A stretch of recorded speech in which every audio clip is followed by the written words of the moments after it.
Yeah, hi everybody. Thanks for sticking around and thanks for listening to me try and stick some more stuff in your mind before it explodes after a day of ingesting everything. Yeah, first of all, I'd like to say this conference has been tweeted amazingly, so keep that up because I go to a lot of conferences and I've been following it sat in the chair as opposed to watching it on the screen. So I'm coming at it from a slightly different angle. A lot of people are saying, here's everything we need to be doing to make it better for educating people and better tools for the people in the education system. And the way I'm coming at it from is I was in the education system and there was something that was so annoying to me and such a problem that I decided to do something about it. And the problem was that I wasn't getting enough credit for all of my research. And so I'll go through and tell you what all of that means. It started off with, I was doing a PhD, and on the first day of my PhD, as everybody else thinks, you know, I'm going to get some amazing, it was in the life sciences, I'm going to get some amazing data, I'm going to change the world. And day one, it was going well. I had a graph, I had a data set, there's differences. I thought, this is brilliant, you know, I'm going to get 1 million publications from my PhD. About a week later, it looked something like this. Well, no, it's a lie. A few months later, it looked something like this. And what actually happened was, kind of, at the end of it all, I had 9 gigabytes of data. And so was that true? Did I get my 1 million publications? I'm not there yet. I finished a year ago. You guys physically can go out there if you have the access, if you're at an institution. You can get access to my 3 papers, which have got like 5 static images in, as a, you know, that showed all that money that was invested in me. And the 9 gigabytes of data has now become like a couple of 100 kilobytes of data. So the problem for me was well, what happened to everything else? And if it's happening to me, what happened to everything else that everybody else is doing? And of this 9 gigabytes of data, I'm using myself as the middle point here. I think I'm the midpoint of normal distribution. It's probably not true. But if we're thinking about 3 gigabytes a year of data, there's 10 million academic researchers in the world. So we're looking at 3 petabytes of data. If you're using me as an example again, you know, as I said, my 9 gigabytes of data actually is disseminated as kind of a few hundred kilobytes of data. So there's 97% of that is getting lost in file drawers. Even if an institution is doing it well and they're putting it on, you know, hard drives in some center somewhere that doesn't get accessed, is not easy searchable. I thought, isn't there a better way to do this? And my idea was everything should just be made citable, shareable, and discoverable. No matter what file format, you should just be able to throw it up there, and people should be able to find that stuff and cite that stuff. And so we have the cloud. It's simple, right? You can just throw everything into the cloud, and then you're kind of halfway there. I mean, the shareable and discoverable is definitely not something new. The citable is a very simple hack to do, really, if you want to cite a certain object. And as I say, it's not new. These guys have been doing it for a long, long time, and these guys have been doing it really well. And what I found was that you know, people upload their videos to YouTube because the academic publishing system doesn't work very well with videos at the moment. People put their presentations on SlideShare because that's where you put them if you've got PowerPoint and what have you. And I know people who put their lab images into Flickr. So as I say, it's not much of a hack to go from that to just making everything citable. And I looked at these guys and I thought, what are they doing? You know, they host the content in the format it was produced. It's visualizable. They all have an API. They all have embeddable content, some good filters, and some metrics. So that's pretty simple. And I just should say here, I was very naive about all this when I had this idea, and I was just thinking it was all going to be stupidly simple. And it kind of was, but I just let things wash by me. And so it all comes down to this point that all academics are egomaniacs. I'm thinking, if we're going to encourage people to share their data, so I looked, where can I put my data? I needed to make a video citable in my thesis. And I was like, if I put it on YouTube, what if the link breaks, you know? And so I thought, that was me, but what about everyone else? I looked for places to put stuff. At my university, there was a repository where I could put papers, which I had to search for. The interface was horrendous. You know, we were talking before, we heard from the Bing guy saying about, you know, people can work with technology, and you know, we're clever people, we can deal with things, and we don't need to be taught how to deal with technology. That's true if it's Flickr or YouTube.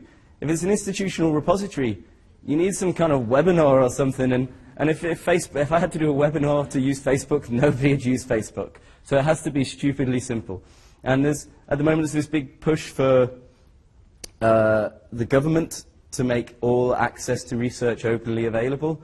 So while the government is pushing on that side of things, I thought I'd focus on the all academics are egomaniacs side of things. I can say that I was an academic. This is just a few publishers' jokes that you know, you can buy these T-shirts. That's how much of a you know, egomaniac. I mean, this one doesn't even make sense. This is, unless you're a journal, that doesn't make any sense. But that's why I didn't wear it. But and I can say that they're all egomaniacs because I went as far as building a web platform to make my research outputs available. That's how much of an egomaniac I am. And what Figshare is, it's a platform where you can upload your stuff. We give you research statistics, so your views, your shares, whatever, gamification. And you can sort them by the most viewed, the most shared. And the idea here is that people can then say, you know, I had the most viewed video in genetics last year. And you can boast about it. And if you give people, if you facilitate the way that people can boast about their stuff, then they're going to start using it. And whereas these institutional repositories don't get filled, Figshare is being used on a daily basis by people uploading their stuff because they want credit for it.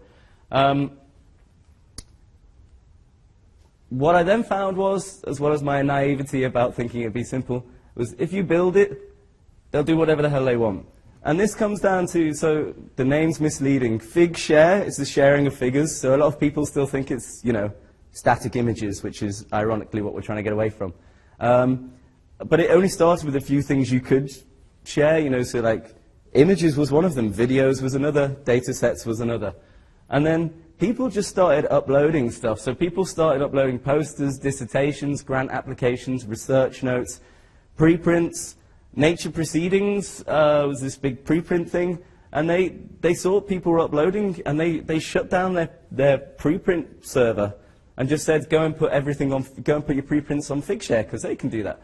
The problem was we weren't thinking that we were going to be hosting papers. You know, there's other places to be hosting papers, but because they started coming in, we had to kind of adapt to do that.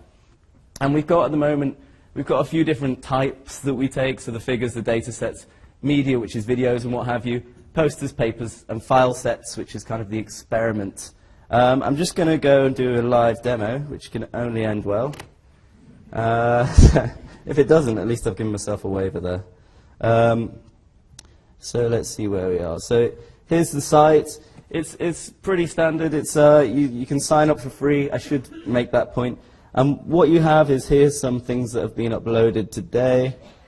It loads, yeah. So this is kind of an output page. This is a file set. So this is a guy who's uploading experiments. You've got the title there. You've got some files. And it's what's quite, you've got here, you've got the citation. So that's all the hack you needed, really. You've got this viewer of the data. And then this thing here, we get DOIs from DataCite, the California Digital Library. You can export that into EndNote, RefMan, whatever. Mendeley. And we track things, you know, the views, the shares, and what have you. And we aim to make everything visualizable, because this is just kind of the incentivization. You know, I wanted to be able to visualize everything that I was going to upload. If I can upload a data set and it's just a dead link, it's not as fun for me. So this guy you can see here, he's uploaded some raw data and the log files and what have you. So you can see how he did it. And then at the end here, fingers crossed, yeah, we've got a nice rotating molecule. So that was the output of what he uploaded. And again, you know, we had a few things like, we track the metrics on it. We had a few things like QR codes and things of tags and what have you. And the authors get a profile page. And again, you know, this is gamification at its simplest. You know, I grew up by playing games that whatever I did, the more I did, the score in the top right-hand corner went up. You know, he's uploaded 70 things. Every time he uploads something else, more people see it and his score goes up. So, you know, that's a very simple way of doing it, but if professors of computational chemistry are duped into doing it, then it's good for everybody in general, because the research that wouldn't have been made available, that research I just showed you would not have been made available in a very obvious searchable way before something like this. And yeah, there's different ways we can look at it. You can browse on the different types, and as I was saying, you can browse on media and most viewed. So this is, again, playing to the egos and what have you. And see, these top two here are actually, they're presentations like this. And a lot of people might be amazing public speakers, and they might be great at getting their research out to the masses and get loads of praise for that. But how do you track that? Because if we're just measuring everybody on publications, that's not a good way of doing it. And so these people can get their credit for the different things, whether they are presentations or whether they are kind of real, raw scientific data, like this one here, which looks some glands of some sort. And if it wants to play, yeah, it does. It moves around. And so I'll go back to the presentation, see if I can remember where I was there. That's just a bit of a demo to it. When people started making their data available in this way, there was lots of impact that they weren't getting before that they now can get. And so that last one there, research notes. This is IO9. It's a science magazine, online science magazine, and somebody uploaded their research notes, it was drawings of dinosaurs and stuff. As I say, I've got a life science background. It just looked like dinosaurs to me. And somebody covered his research notes story, so that was something that would never have got published beforehand. And it got, 1,700 likes on Facebook, 100,000 views. And I don't think there's any other examples of people who would, with unpublished work, getting 100,000 extra views on your work kind of thing. And so there's this idea that you can disseminate it into the wider audience in a much better way. To do this, we're looking at ways to, again, following on from the models that other people have used, it's nothing new. We're looking at we've got an API, so the idea here is that you can come to the API and say, give me every bit of spreadsheet data you have that's got the tag microRNA and genetics. I'm going to pull it all out, crunch on top of it, and we can really build on the research that's been done, as opposed to looking at a scientific publication or an academic publication and saying, what was his raw data for that? Is that really true and what have you? We're looking at collaborative spaces and a desktop uploader.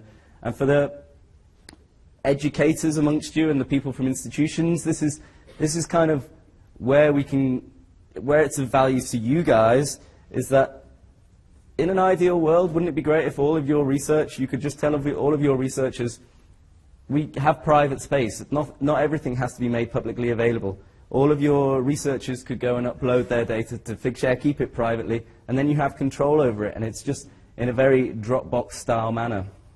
The good thing about an API, everyone should put APIs on everything, for the main reason that you can only do so much work, and you can only have so many ideas. But other people will just come and do the work for you with their own ideas, and within like a week, this is a video, it might not play. Meh. It's a video, it's really good. I'll show you that. But basically, Utopia Docs is a web-based PDF manager, and they found these papers, and they said, of these papers, what are the things on Figshare that are linking to this? So people upload their supplemental material to Figshare, and then put the links in saying, this is the supplemental data to this paper. This is the data set that this publication couldn't handle, and what have you. And that actually brought us to a new way of thinking, which was, again, the dissemination side of things.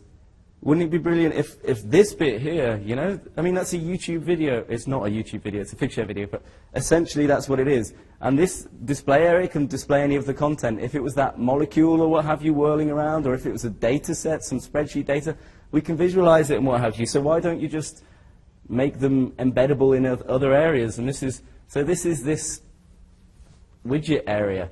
And this would have been great for that IO9 paper. They could have just took the data and actually embedded it into the content. And you can hide things here. You can say, it's not just one video or what have you. It's also, as I say, the spreadsheet data, which you can play around with, and you don't have to download the content before you can play with it. I mean, who wants to download a 2 gigabyte file if it's just a link, and then you open it up and realize, I don't have the software to open it or even this isn't the data I wanted. So we started doing that, and then well, we thought, well, that guy was working with those publications, and he's saying, this is the content that should have been in the publication. So why don't we just kind of work with publishers and create this new system where you have your content, and this is an example here. We started working with publishers. Faculty of 1,000 Research is the first one we've gone live with, and this is a hell of a lot of data. It's 300 odd files, and it's all kind of the raw data behind the paper. But what Faculty of 1,000 Research did here, which we can drive traffic to, they said, that's a good idea. Instead of here's our article, wouldn't it be great if you could actually just put those widgets in the site? So there they are. So you can get the raw data into the publication system. And so this is what we're doing. So again, if there's any publishers who want to talk to us, this is where we're going. I think I'm nearly there. So I'll just go back with the last few minutes, tell you about these last few areas that we're going into. The collaborative spaces and the desktop uploader, as I say, is mainly for institutions and lab groups and academic groups to be able to be in control of all of their data. It should be in the cloud. I read a paper the other day saying the cloud is going to be too costly to store academic data. And it's not. It's ridiculous. The idea that, I was reading the sign out there before about in the 70s, these, this place had 128 kilobytes of data or something, and then and it goes up and it goes up and it goes up. The amount of 9 gigabytes I can store on my phone, it's ridiculous to say that.